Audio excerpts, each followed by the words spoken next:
Shalom, que le bon Dieu protège, vous donne la santé, la joie, la prospérité. La force de la prière. Hachem, il dit à Noah d'avoir une fenêtre dans l'arche. L'arche, la Teva qu'elle a construite lorsqu'il y avait le déluge, il y avait là-bas tous les animaux. Et il faut savoir qu'il y avait beaucoup de miracles. Vous savez, 1 an, ils étaient enfermés dans l'arche, et vous savez, il n'y avait pas d'air, il n'y avait pas de clim, il n'y avait pas de aération. Et Akadosh Baruch Hu, il a maintenu tous ces millions d'animaux qui étaient à l'intérieur vivants. C'est la folie. Il y avait assez à manger pour eux.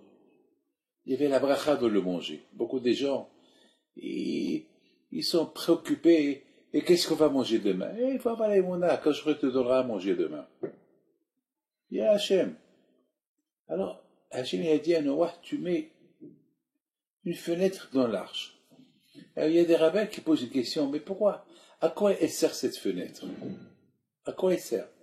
Pour la lumière. Mais quelle lumière? Est-ce que une petite fenêtre dans un grand bateau, est-ce qu'il va illuminer, il va éclairer toute la Teva, tout le bateau? Impossible.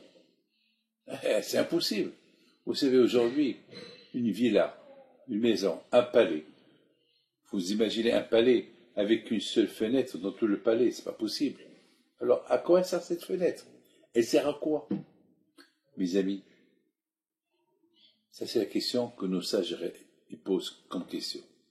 Mais la réponse à cette question que j'ai pensée, la fenêtre, à travers la fenêtre, tu vois le ciel. Et le ciel, il te rappelle qu'il y a Dieu. Hachem, il a voulu que Noah, pendant 1 an, il va être dans le bateau. Il va s'occuper des animaux, lui et ses enfants, et leurs femmes. Hachem, il avait peur que Noah, il va se déconnecter de lui. Au moins que, de temps en temps, il voit la fenêtre, il voit le ciel. Et même que le ciel est gris ou bleu, on s'en fout. Mais au moins, il sait qu'au-delà du ciel, il y a Hachem, qui se rappelle qu'il y a Akadosh Baruch Hu pour qu'il prie. Les amis, regardez. J'ai un talit. Ce talit, il me rappelle quoi? Ben, ce talit, la Torah dit que ce talit, il me rappelle qu'il y a des mitzvot à faire. Et le fait que je me rappelle qu'il y a des mitzvot à faire, je vais les faire. C'est la chose très importante, la prière. Vous savez, la semaine dernière, j'avais un peu peur parce qu'on m'a dit de faire des analyses.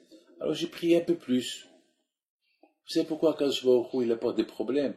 Parce qu'Akadosh Baruch Hu, parfois, il voit qu'on l'oublie. Et pour ne pas qu'on l'oublie, Akadosh Baruch Hu, il a fait on prie. Alors il faut prier. Vous savez, il y a un juif qui m'a dit comme ça, m'a dit Rabbi David, beaucoup de fois j'ai des problèmes. Et un, il s'appelle M. Gabay. Il m'a dit, et grâce à Dieu, heureusement, que je prie. Je prie à Kadosh Baruch Hu, j'ai les monas. Et les choses s'arrangent. À cette époque, il m'a dit, Rabbi David, j'ai changé de compte, et parce que j'avais perdu ma carte, et j'ai oublié le numéro de ma carte. Et je savais pas, je voulais prendre un peu d'argent d'une boîte à la banque, et j'ai oublié le numéro.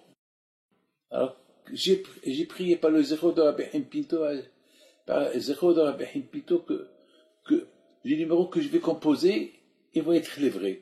Et j'ai composé 4, 5 numéros, et hop, c'était les vrais numéros. J'étais surpris. La prière. Mes amis, que le bon Dieu accepte toujours vos prières. Bisrot Rabbi Pinto, diffusez ces cours, et que Hachem vous aide. Amen.